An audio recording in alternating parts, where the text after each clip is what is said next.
അങ്ങനെ temple visiting ഒക്കെ കഴിഞ്ഞ് ഒരു 6 മണിയാകുമ്പോൾ തന്നെ റൂമിൽ കയറി. വരുന്ന വഴിക്ക് മുല്ലപ്പൂ വാങ്ങി, മുട്ട്, പിന്നെ കോർത്തോണ്ടിരിക്കാമല്ലോ, അതായിരുന്നു പരിപാടി. പണ്ട് സ്കൂളിലും കണ്ട് 4ാം ക്ലാസ്സിലൊക്കെ പഠിക്കുമ്പോഴാവും ലാസ്റ്റ് ഞാൻ മുല്ലപ്പൂവൊക്കെ കോർത്ത്. അത് കോർത്ത് നമ്മൾ ചൂടുമ്പോൾ ഒരു സാറ്റിസ്ഫാക്ഷൻ കിട്ടുമല്ലോ. പിറ്റേ ദിവസം അതൊക്കെ വെച്ച് അമ്പലത്തിലൊക്കെ പോയി വീണ്ടും. പിന്നെ കുറേ തഞ്ചാവൂർ പാവകളില്ലേ, അതൊക്കെ കണ്ടു. പിന്നെ ഭയങ്കര കാശ്, അതുകൊണ്ട് പിന്നെ നമ്മൾ മേടിച്ചിട്ട് വലിയ കാര്യമൊന്നുമില്ല, മേടിച്ചില്ല. പിന്നെ പാലസ്, സരസ്വതി മഹൽ, ലൈബ്രറി, അവിടെയൊക്കെ വിസിറ്റ് ചെയ്തു.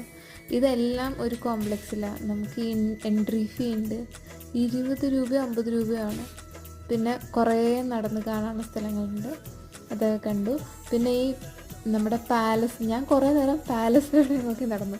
പിന്നാണ് പറഞ്ഞു പാലസാണ് നമ്മൾ 1951 ശേഷം അതാണ് ആർട്ട് ഗാലറി ആക്കിയിട്ടുള്ളത്. കുറേ മ്യൂസിയംസ് ഉണ്ടായിരുന്നു. സംടൈംസ്